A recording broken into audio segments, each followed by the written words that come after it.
L'Europe est sauvée et d'ailleurs, nous avons eu à nouveau droit à l'hymne européen. C'est ainsi qu'Emmanuel Macron a renouvelé sa longue marche sous les acclamations avec l'air solennel de celui qui a conscience de la lourdeur de la tâche qui lui incombe. Bon, Emmanuel Macron, sans aucune surprise, a été réélu. Oui, parce que, évidemment, des sondages ont permis à certains de jouer à se faire peur. Mais de fait, il était évident que Marine Le Pen ne pouvait pas gagner.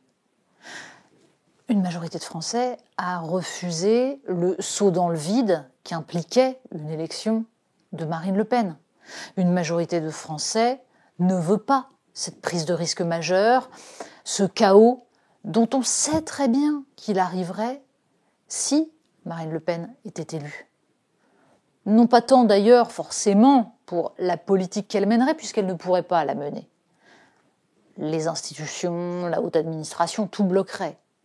Mais pour l'État dans lequel serait le pays, pour sa place dans le monde, même si on n'entendra pas par là le discours qui a été celui des macronistes, pour nous expliquer que les chars russes défileraient sur les Champs-Élysées.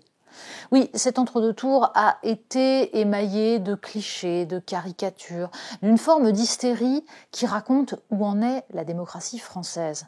Parce que Emmanuel Macron est réélu, il a pris soin, dans un discours à peu près digne de celui d'une Miss France, d'expliquer qu'il avait pris en compte les votes de barrage de tous ceux qui n'adhéraient pas à son programme, bien entendu, et il tiendra compte de leur appel, et même les électeurs de Marine Le Pen, il les a entendus aussi, c'est promis, c'est juré.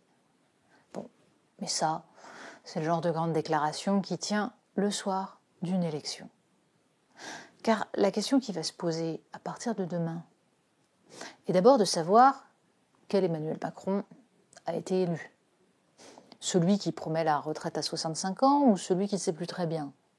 Celui qui nous a expliqué qu'il fallait penser à la souveraineté de la France, à l'indépendance, à la réindustrialisation, ou celui qui ne veut pas de rupture avec son programme de 2017. C'est tout cela qu'il faudra déterminer.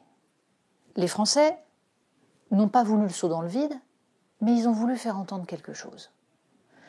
Et le fait que systématiquement, à chaque élection, le vote pour le Rassemblement national soit de plus en plus fort, l'abstention aussi, devrait peut-être inciter à se poser la question de savoir ce que veulent dire tous ces Français mécontents, tous ces Français qui ne veulent plus de ce système, tous ceux qui, justement, étaient prêts au saut dans le vide.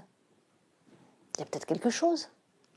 Mais on entend bien du côté des macronistes, des vrais, de ceux qui ont voté par adhésion, le soulagement, qui ressemble un peu à celui des Versaillais au lendemain de la Commune.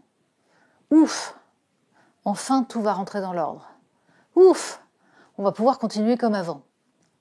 C'est tout le problème de ce paysage politique, qui se présente comme une droite, avec au centre, au milieu, libéraux de droite et libéraux de gauche, associés, dans une formation de plus en plus immense d'ailleurs, de Nicolas Sarkozy à Jean-Pierre Chevènement, et au debout, des extrêmes. L'extrême droite, Marine Le Pen, qu'elle assume ou pas d'ailleurs cette appellation.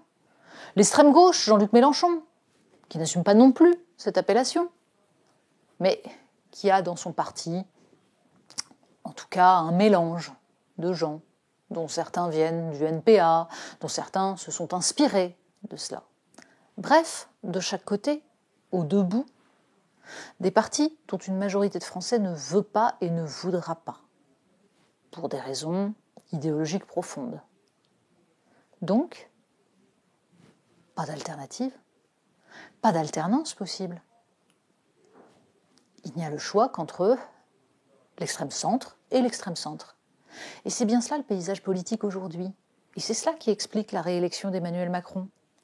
Le premier président de la Ve République réélu au suffrage universel hors cohabitation. On l'aura entendu, cette expression-là.